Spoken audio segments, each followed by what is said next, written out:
Yo tout le monde, c'est Shadiki. Aujourd'hui, on va reparler de la mise à jour 1.1 pour la bêta de Inazuma Eleven Victory Road. Alors, j'avais déjà fait une vidéo il y a quelques semaines pour présenter déjà qu'est-ce qu'on allait avoir dans cette bêta par rapport à ce que nous avaient dit les ambassadeurs de Level 5. Mais entre-temps, il y a eu une nouvelle réunion des ambassadeurs et durant laquelle ils ont apporté encore plus de détails, encore plus de nouveautés tout simplement pour la future mise à jour pour la bêta de Victory Road, et même entre-temps Level 5 a partagé officiellement tout ce qu'il allait avoir dans cette mise à jour. Et du coup, dans cette vidéo, je vais tout vous récapituler. Et bien sûr, pour faire ça, je suis sur le site de Inazuma Eleven Frontier, qui font toujours un taf de fou, donc n'hésitez pas à aller les follow sur Twitter. Et là, vous allez voir que dans cet article, ils ont vraiment résumé l'entièreté des informations qu'on va avoir pour le futur patch. Donc, il y a déjà des informations que j'ai pu dire et vous présenter dans ma dernière vidéo, mais je vais quand même vous les représenter en détail très vite fait, parce qu'il y a quand même beaucoup plus de nouveautés qui sont beaucoup plus intéressantes. Et du coup, en vrai, il y a beaucoup de choses, donc on va commencer sans plus tarder. Donc, Level 5 a partagé, comme c'est dit, Level 5 a partagé les notes de patch pour la future mise à jour de la bêta de Victory Road. Et déjà, première annonce qu'a fait Level 5, c'est tout simplement à la date de sortie du patch. Et le patch sortira au début du mois de mai. Donc, à l'heure où j'enregistre la vidéo, d'ici 2 semaines à 3 semaines. Donc, on a déjà une date, enfin, approximativement une date. On a une fenêtre de tir pour la sortie du patch 1.1 pour Victory Road. Donc ça, c'est plutôt sympa de la part de Level 5. Ensuite, on continue avec l'ajout du mode histoire. Donc ça, on le savait qu'il allait avoir le premier chapitre du mode histoire de Inazuma Eleven Victory Road. Mais on nous dit qu'apparemment, il s'agira d'une version de démo du premier chapitre qui sera intitulé « Tu peux jouer au football ». Et il est attendu que ce chapitre soit différent dans le jeu complet, avec notamment plus de scènes et de cinématiques. Donc c'est sympa, ça nous garde quelques cinématiques et quelques scènes supplémentaires pour la version finale. Donc ça c'est sympa. Comme ça on n'a pas tout le premier chapitre. En vrai je trouve ça bien, parce qu'en vrai si on aurait eu déjà tout le premier chapitre, bah, on aurait dû se le refaire après pour le jeu final, et ça aurait enlevé un peu moins... Ça aurait enlevé quelque chose pour moi. Mais du coup, là, qu'on n'ait pas toutes les cinématiques, c'est quand même sympa. Bon, après, ça reste le premier chapitre, donc on a l'histoire globale du premier chapitre. Mais peut-être qu'il y a certaines cinématiques qui pourront nous apporter un peu plus de détails sur certains points ou sur certains personnages. Donc ça, c'est sympa. Et en plus, on a eu 4 nouvelles images. Enfin, 4 nouvelles images. Les 2 images à droite, on les avait déjà vues. Celle en bas à gauche, on l'avait aussi déjà vue. Bon, je vous les montre à l'heure actuelle sur l'écran. Mais pour l'image avec les fameux voyous, apparemment le voyou C est différent. Donc c'est-à-dire que ce n'est pas... soit c'est un autre défi qui a été lancé quand c'est voyou, soit ils l'ont modifié entre-temps. Mais sinon la première image est intéressante. On peut voir la minimap avec Unmei qui se balade tout simplement dans son nouveau collège. Et on peut voir qu'il y a beaucoup d'interactions possibles avec énormément de PNG qui sont autour de lui. Donc ça, c'est plutôt intéressant à voir pour le premier chapitre. Ensuite, on continue avec l'ajout du théâtre. Donc le théâtre, c'est tout simplement là où on va pouvoir voir les cinématiques et les musiques pour le jeu final. Mais à l'heure actuelle, pour la bêta, il ne contiendra que les génériques de fin des différents modes de jeu. Donc les crédits pour les différents modes de jeu. Parce que oui, Level 5 nous avait dit que pour cette bêta, il y allait avoir 3 fins différentes. Donc la première fin est débloquable lorsque vous arrivez à battre l'Alia Master au niveau 30. Pour l'instant dans la bêta. Ensuite, il y aura une fin, je pense, lorsqu'on terminera le premier chapitre du mode histoire. Et la 3e fin sera quand on finira et quand on arrivera à battre l'Alia Master en niveau légendaire, donc niveau 50. Donc voilà. Pénalité des déconnexions, j'en avais déjà parlé dans ma dernière vidéo. Les joueurs qui sont à l'origine de la déconnexion se verra attribuer une défaite et perdra les objets collectés durant le match, tandis que son adversaire aura une victoire et gardera ses objets. Par contre, à noter, et ça c'est quand même important de le dire, à noter qu'aucun des joueurs ne gagnera de l'expérience du coup lorsqu'il y a une déconnexion. Ça, je trouve que c'est un peu nul, parce que quand tu vas en online, c'est surtout pour XP, et le problème c'est que du coup si ton adversaire quitte alors que tu étais là juste pour XP, bah c'est chiant. Je comprends pas pourquoi ils ne l'ont pas mis. pourquoi ils permettent pas tout simplement d'avoir des déconnexions. Je pense que c'est pour empêcher l'abus des joueurs qui vont se déconnecter H24 et du coup l'adversaire va juste gagner de l'expérience extrêmement rapidement. Je pense qu'ils veulent pas que les joueurs gagnent de l'expérience trop rapidement, même si vous verrez plus tard dans le patch note que ils vont nous permettre quand même de gagner plus d'expérience qu'à l'heure actuelle.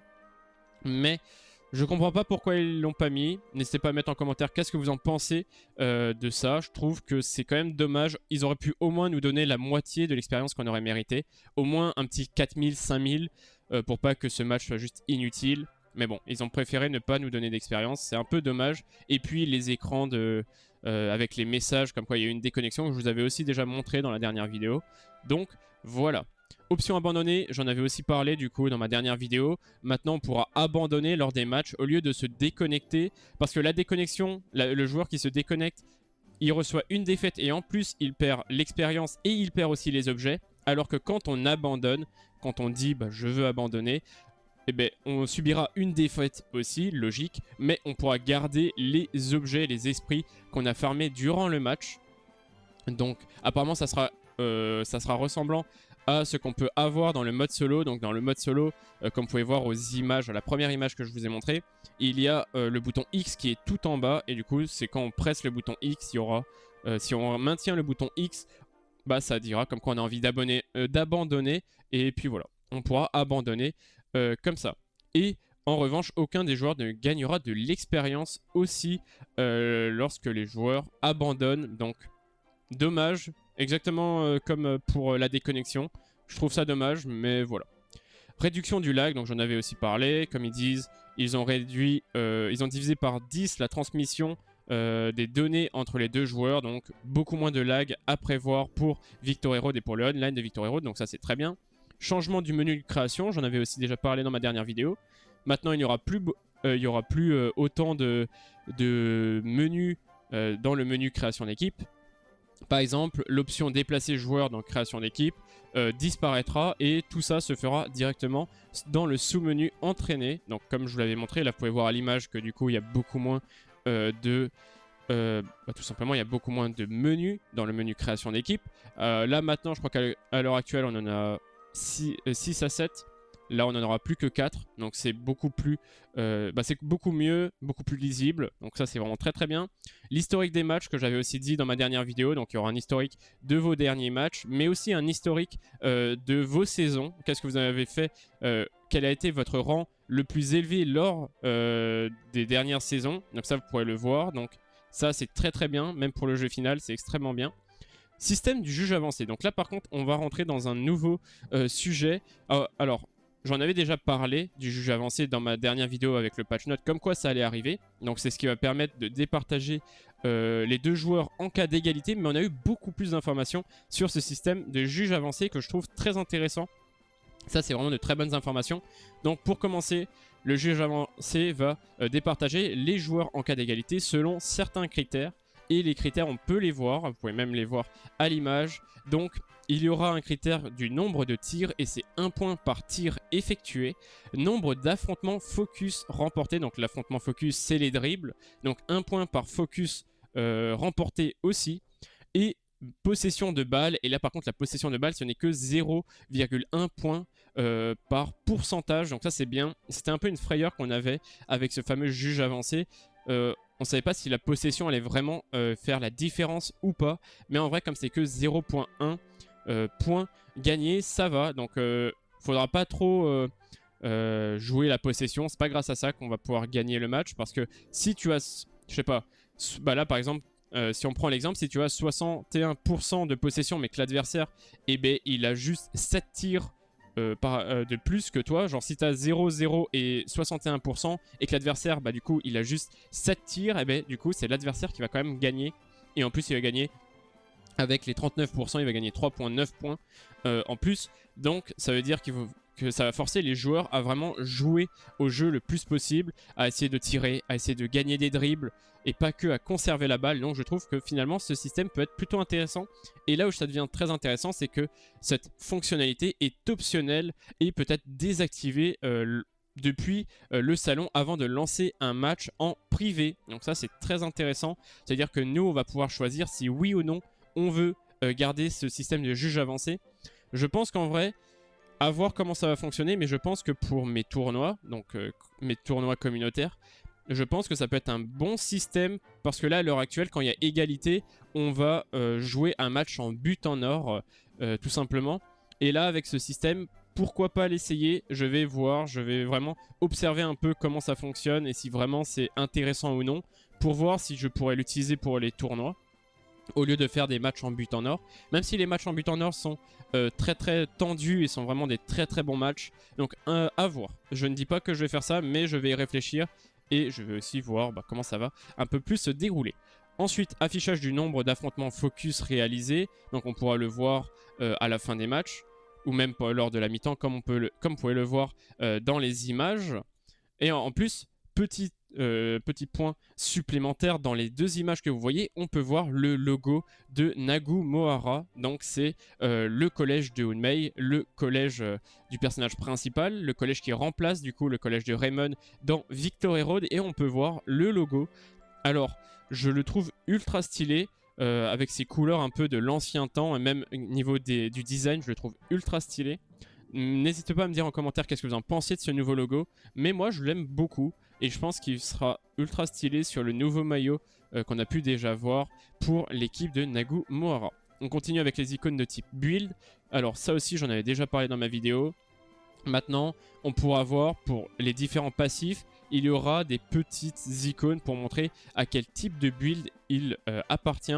Et comme la dernière fois, il nous avait été présenté comme quoi il y avait 6 types pour les passifs, donc la justice, jeu agressif, lien, contre, tension et brèche, et que chacun a, on va dire, un peu un élément positif. J'arrive pas à dire, mais en gros, certains passifs sont meilleurs face à d'autres, et du coup là vous pouvez le voir grâce à cette image. Donc ce sera intéressant de voir comment on pourra construire nos équipes autour de ça. Et comme ça, ce sera beaucoup plus facile aussi de construire nos équipes selon le build qu'on a envie. Aperçu des uniformes, bon, j'en avais parlé, on pourra voir les uniformes qu'on veut acheter dans la boutique sur nos personnages avec le maillot d'intérieur et le maillot d'extérieur. Correction de la durée des tactiques, donc ça aussi j'en ai parlé, comme quoi les tactiques lors des modes zone et des modes focus étaient en pause, parce que les super tactiques qu'on nous donne aléatoirement au début des matchs, par exemple, il y a des tactiques qui sont très très fortes, mais en fait, ces tactiques, elles ont une durée, par exemple 30 secondes, 10 secondes, etc., etc. Mais pendant les modes zone et focus, le timer ne descendait pas. Du coup, les techniques, au lieu de durer 30 secondes, elles duraient 5 minutes. Donc, c'est pas mal. Donc ça, c'est déjà une première bonne correction. Donc ça, j'en ai déjà parlé dans ma dernière vidéo aussi, de présentation du patch, du futur patch. Ensuite, mode IA tutoriel, j'en avais aussi parlé, donc un niveau de difficulté beaucoup plus faible que ce qu'on a à l'heure actuelle pour les tout nouveaux joueurs, et pour pouvoir tout simplement terminer ce mode IA tutoriel, il faudra remplir les défis qu'on pourra voir à gauche. Donc là par exemple, il y a un défi, c'est remporter 3 focus, effectuer un tir direct, bloquer avec un rempart, marquer un but. Donc voilà, c'est des défis ultra faciles, mais c'est pour le tutoriel, c'est pour les nouveaux joueurs. Donc ça, c'est vraiment bien. Donc difficulté au début du jeu, l'IA tutoriel mentionné plus haut, vise à réduire la difficulté pour les joueurs qui débutent. Donc ça, c'est très très bien. Tant que ce mode est actif, l'ordinateur n'utilisera pas de tactique et prendra plus de temps à tirer, laissant ainsi plus de temps pour préparer sa défense. Donc ça, c'est très bien pour les joueurs débutants. Et en plus, pour continuer, pour remettre une couche pour les joueurs débutants, il y aura de nouveaux tutoriels qui prendront la forme de vidéos courtes avec des textes que le joueur pourra lire, vous voyez à l'écran. Donc c'est très intéressant, vraiment.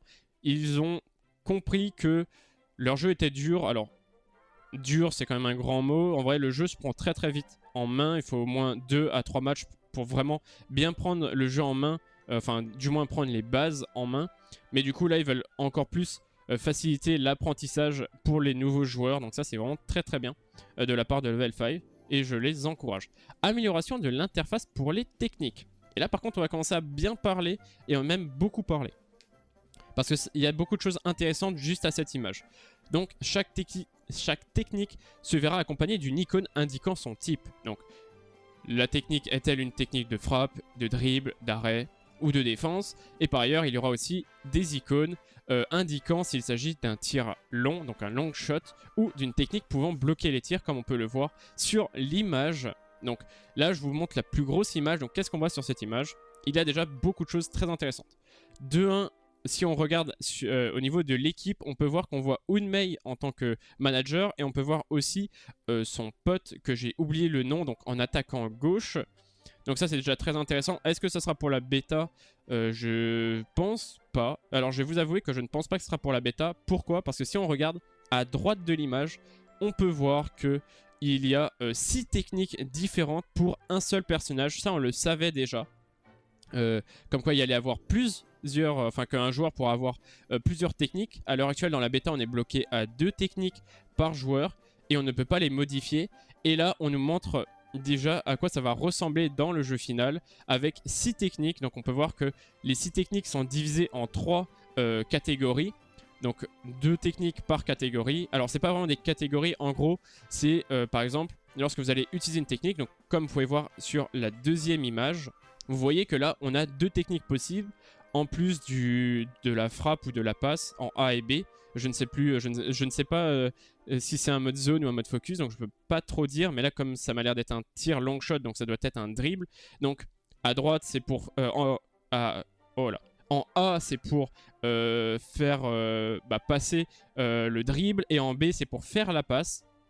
Et on peut voir que là, du coup, le joueur peut choisir entre faire Y ou X, même si X il peut pas, vu que c'est une technique de défense, donc il ne peut pas l'utiliser, et le Y c'est un long shot. Et du coup là on peut voir qu'entre les 2 techniques il y a un petit 1. Donc normalement je pense que grâce à un bouton on pourra passer au niveau 2, donc c'est à dire avoir les 2 autres techniques sur Y et X, et si on re-switch encore une 3e fois on pourra voir les 2 dernières techniques. Comme ça on peut choisir quelle technique on veut utiliser dans quel slot. Donc à voir, je ne pense pas que ça sera pour la bêta, parce que pour l'instant ils nous ont bloqué à 2 techniques. Donc à voir, mais si je reviens, je vais revenir quand même sur sur l'image d'avant. Donc là je vous ai parlé des techniques qui est à droite, comme quoi il y en aura 6 dans le jeu final.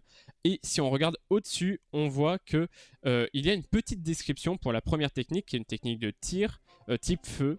Ah non, c'est une technique de dribble de type feu, donc je pense que ça doit être la charge enflammée. On peut voir le nombre d'attaques qu'elle fait.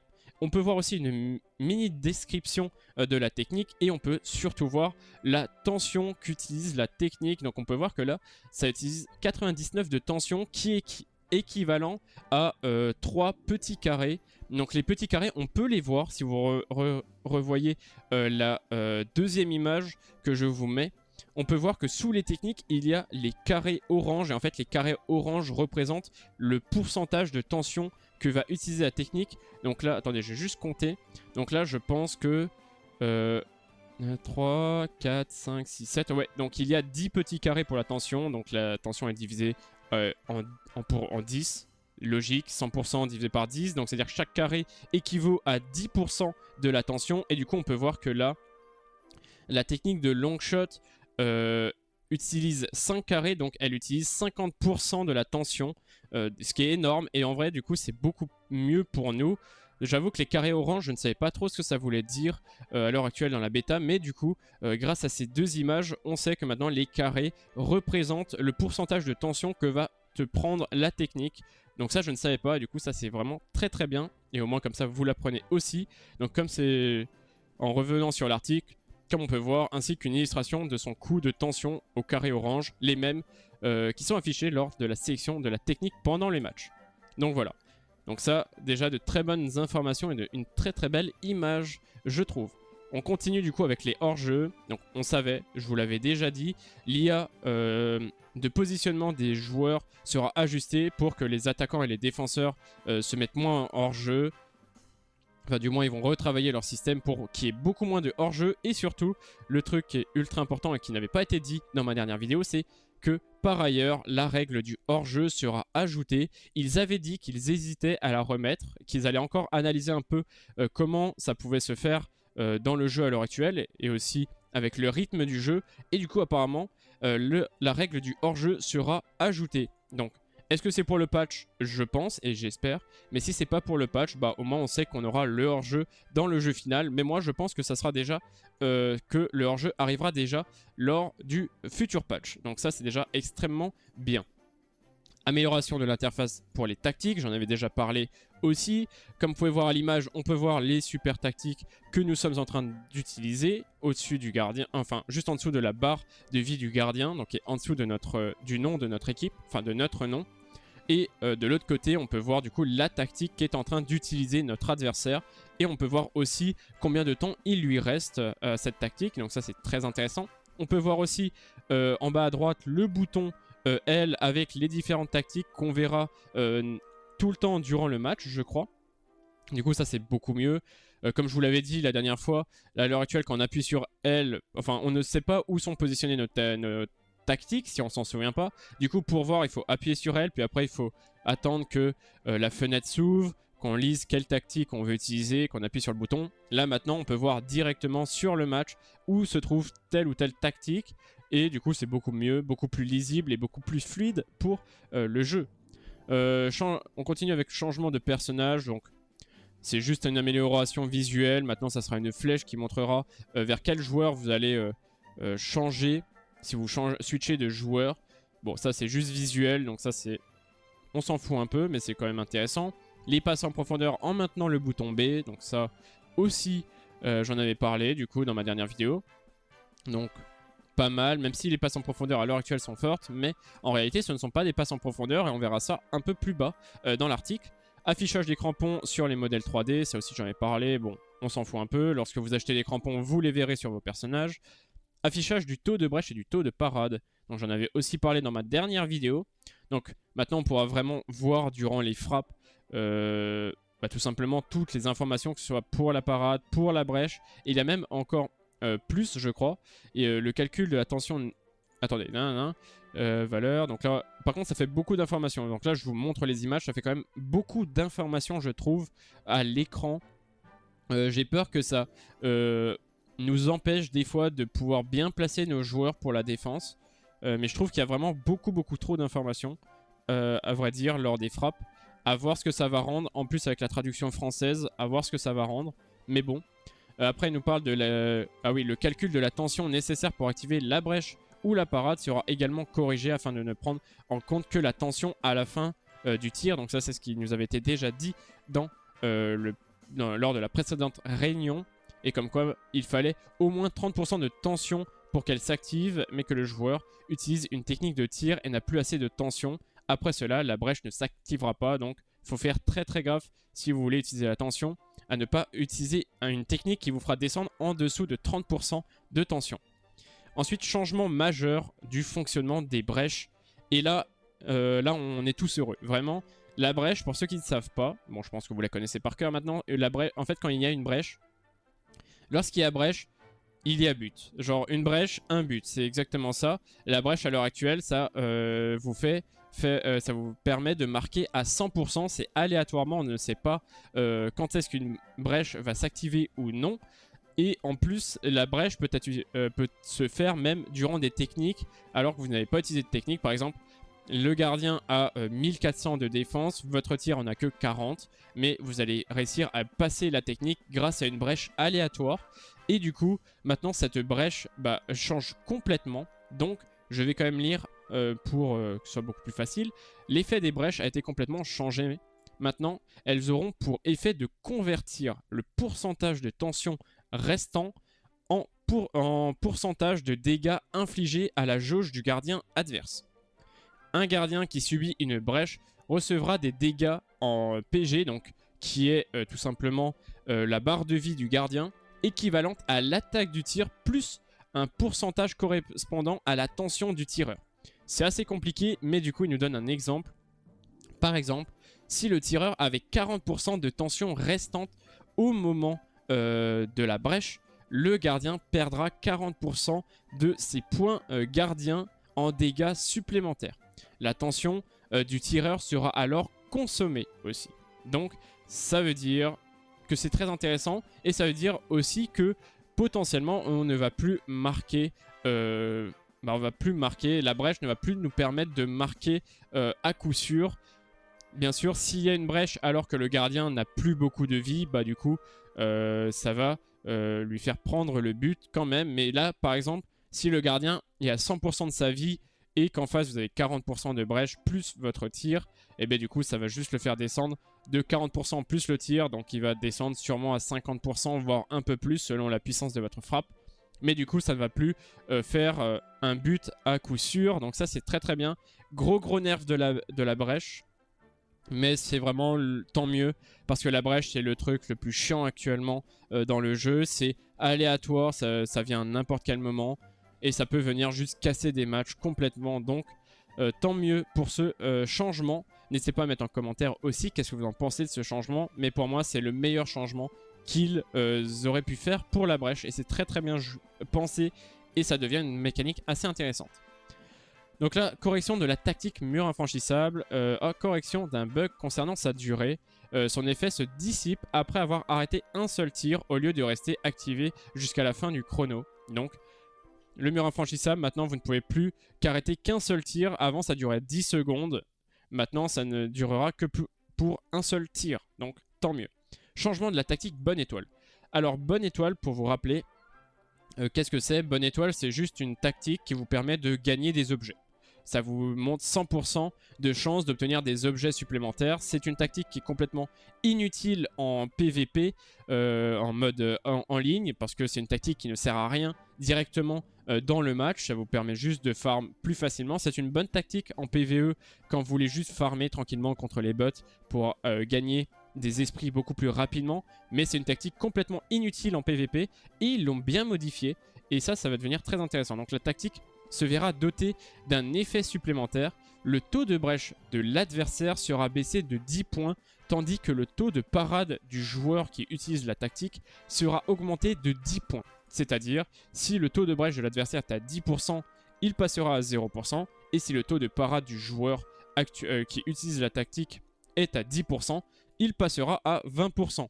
C'est exceptionnel, c'est vraiment une très très bonne mécanique pour cette tactique qui était inutile en PVP. Maintenant elle va devenir très très utile en PVP, surtout contre des équipes qui veulent jouer brèche. Donc là ça devient très intéressant, même si comme on a pu voir déjà au-dessus, la brèche du coup n'est plus la brèche qu'on connaît à l'heure actuelle, mais ça reste quand même très intéressant et en plus ça augmente le taux de parade. Donc vraiment la tactique bonne étoile qui devient extrêmement bonne et qui devient une excellente tactique. Donc j'ai vraiment hâte de voir ce que ça va donner directement in-game, mais vraiment très très bon changement.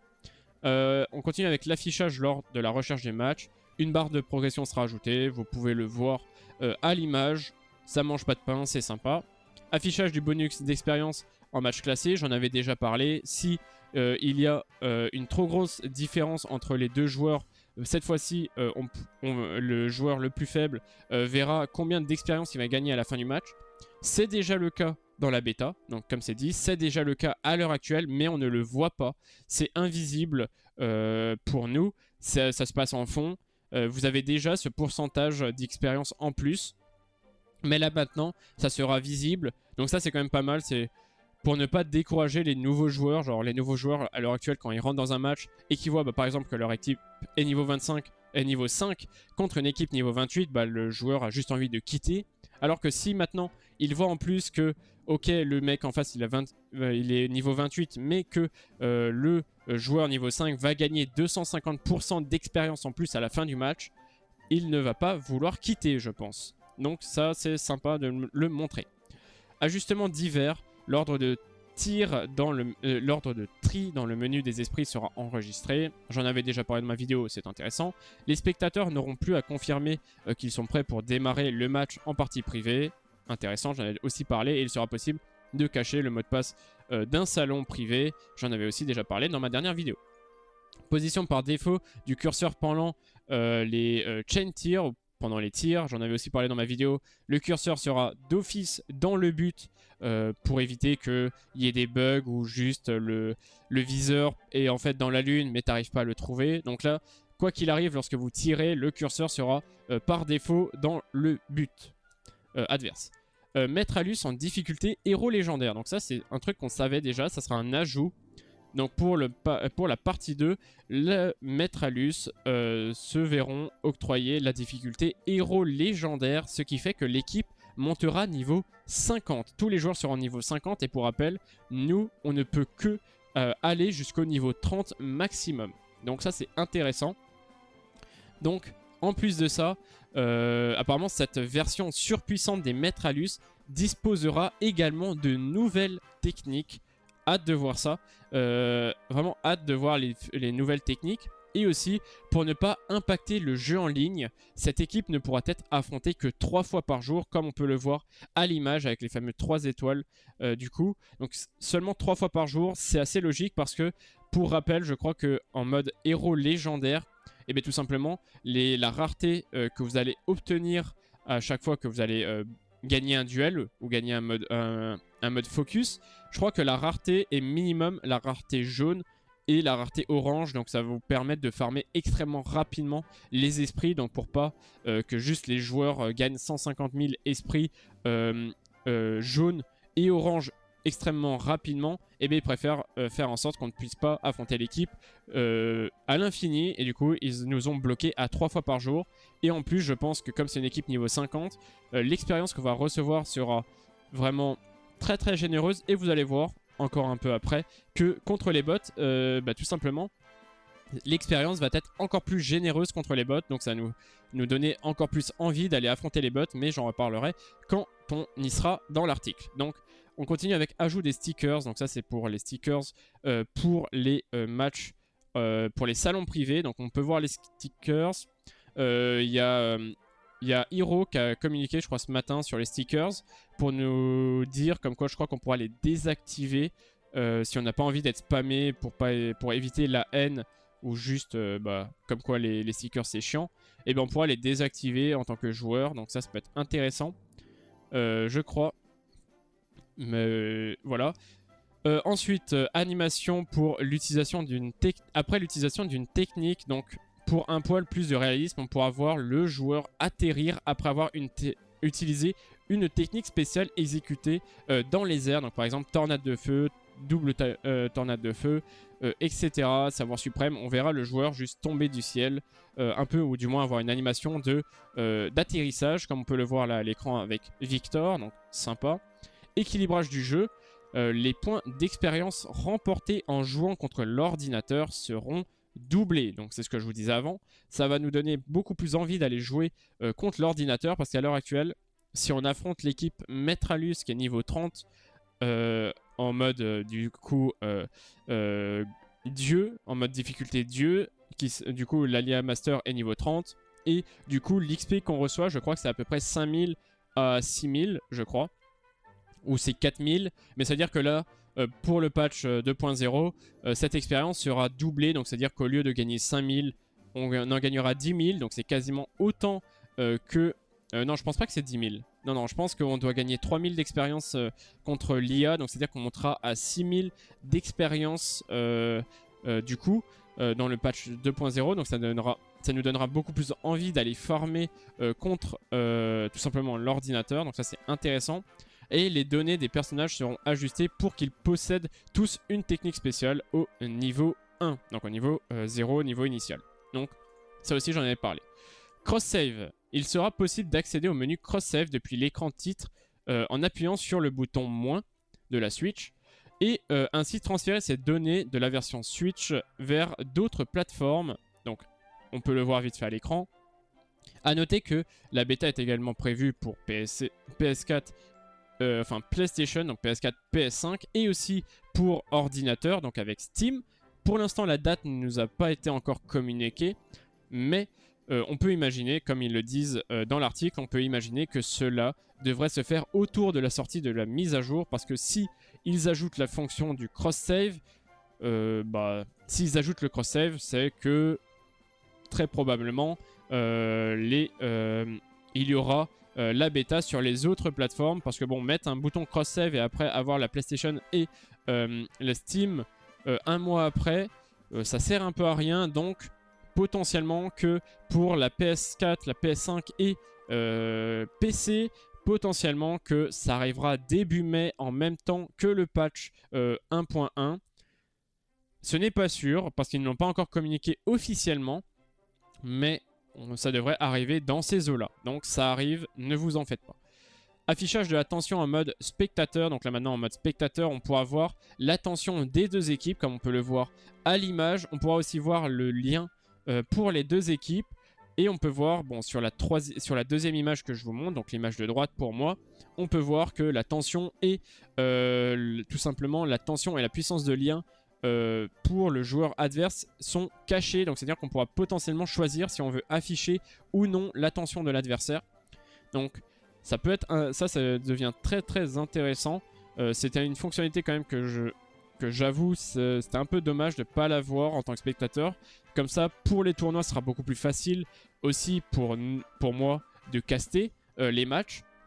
Et aussi pour les spectateurs, ce sera beaucoup plus lisible pour pouvoir mieux comprendre qu'est-ce qui se passe dans le match. Parce que là, à l'heure actuelle, on n'a que la tension et la puissance de lien du joueur qu'on a à l'heure qu'on regarde à l'heure actuellement. Donc c'est-à-dire qu'on ne peut pas savoir ce qui se passe de l'autre côté. On ne sait pas si le joueur adverse est bien en tension, est mal en tension. Du coup là, ça sera beaucoup mieux. On pourra vraiment avoir beaucoup plus d'informations et des informations très intéressantes. Ça me permettra aussi plus facilement de caster parce que là, à l'heure actuelle, des fois, je dis comme quoi, pourquoi le joueur n'a-t-il pas utilisé d'arrêt de gardien? C'est débile, mais potentiellement qu'il n'avait pas de tension. Mais à l'heure actuelle, je ne peux pas le savoir. Donc ça, c'est un très bon ajout pour le mode spectateur. Ensuite, contrôle du gardien. Donc en zone défensive, on pourra contrôler le gardien. Donc ça, c'est sympa. À voir ce que ça va donner. Nom des personnages sur les uniformes. Certains personnages auront leur nom sur l'uniforme, comme on peut le voir à l'image. Donc ça, c'est aussi sympa. De nouvelles célébrations de buts seront ajoutées. Donc il y en aura 10 supplémentaires. Et chaque personnage en utilisera une au hasard parmi 3 types selon leur personnalité. C'est sympa. Mode... donc on peut vite fait les voir là. Bon, ce sont celles de Chronostone, on les connaissait déjà. Mode passe et mode frappe. Donc quand on appuiera sur le mode ZL, on pourra switcher entre le mode passe et le mode frappe. Donc là, à l'heure actuelle, quand on maintient ZL, ça nous permet de soit faire une passe en profondeur, soit de faire une passe en hauteur. Donc apparemment, ça c'est leur mode frappe. Je pense que c'est ça parce que comme ils nous ajoutent la passe en profondeur en maintenant B, je pense que à l'heure actuelle, ces fameuses passes en profondeur qu'on fait ne sont pas prévues. Et du coup, là, on va pouvoir switcher entre le mode kick et le mode passe, tout simplement. Donc, le mode passe, c'est quand c'est assisté, et le mode kick, c'est juste des dégagements, on va dire, puissants. Ensuite, amélioration, animation de la balle dans le but. La balle continuera un peu de tourner dans le but. Bon, voilà. C'est mineur. Amélioration des traductions. Aussi dans le futur patch, il y a des erreurs de correction, ils vont les corriger. De traduction, ils vont les corriger. Nouveau personnage, donc Beta, je vous l'avais aussi dit dans ma dernière vidéo. Ajout de Beta avec son nouveau maillot protocole Omega 2. Donc intéressant. Aussi l'arrivée de Beta. Correctif de bugs lors des duels. Ouais, ça j'en avais aussi parlé. En vrai, il n'y a pas de bugs majeurs, c'est que des bugs mineurs. Donc ça sera modifié. Détails supplémentaires des réunions des ambassadeurs. Outre ces longues notes de patch, on a pu apprendre quelques petites informations supplémentaires lors de la réunion des ambassadeurs. Le mode histoire a le potentiel de détruire votre morale d'après Ino. Il y a une théorie à l'heure actuelle qui tourne, qui est tout simplement que potentiellement Mark Evans serait mort dans Victory Road. Et c'est par là que veut dire potentiellement détruire notre morale. À voir. C'est une théorie qui tourne à l'heure actuelle. Ça fait beaucoup bouger la communauté Inazuma. À voir si ça sera vrai. J'avoue que j'y pense aussi, malheureusement, de ce potentiel. Après, pour pas détruire votre morale, on connaît les morts dans Inazuma. David Evans était censé être mort. Finalement, il ne l'était pas. Est-ce que ça peut être la même chose pour Mark Evans? À voir. Ou si vraiment ils vont faire mourir Mark Evans et qu'on va retrouver Mark Evans à travers son fils. Parce qu'on sait que son fils, il a le bandeau de Mark autour du cou. Est-ce un acte tout simplement pour ne pas oublier son père et pour continuer à le faire jouer au football à travers ce bandeau? À voir. Ensuite, il envisage de publier une nouvelle bande-annonce peu avant la sortie du patch 1.1. Ino n'a pas voulu dire si l'événement Inazuma, prévu cet été, où l'on apprendra la sortie du jeu et aussi la roadmap pendant 1 an, aura lieu en ligne ou en personne, et de nouveaux stickers pour LAN et WhatsApp seront distribués prochainement. Donc voilà pour toutes les informations qu'on a eues sur le futur patch de Inazuma Eleven Victory Road. Il y en a beaucoup, la vidéo dure déjà 40 minutes quasiment, donc je vais stopper là, bien évidemment, parce qu'il n'y a plus rien à dire. N'hésitez pas à mettre en commentaire qu'est-ce que vous en pensez de tout ça. Donc là, vraiment, on a eu toutes les informations pour le futur patch. Vraiment là, il y a tout. Il y a tout ce qu'on sait à l'heure actuelle pour le futur patch. Allons nous avoir de nouvelles informations, potentiellement lors du petit trailer qu'il va nous donner, mais je pense que ça sera surtout pour nous montrer le mode histoire un peu plus en détail. Mais voilà, donc je vous ai vraiment, j'essaie de tout vous résumer. Désolé, la vidéo était longue, mais j'essaie de faire le plus vite possible parce qu'il y avait beaucoup d'informations. Donc sur ce, n'hésitez pas à mettre en commentaire qu'est-ce que vous en avez pensé de toutes ces informations. N'hésitez pas à mettre un pouce bleu, ça soutient la chaîne. Et n'hésitez pas aussi à vous abonner à ma chaîne YouTube et à rejoindre aussi Twitch et Discord en description. Donc voilà, et sur ce, je vous dis à dans une prochaine vidéo. C'était Shadik, ciao.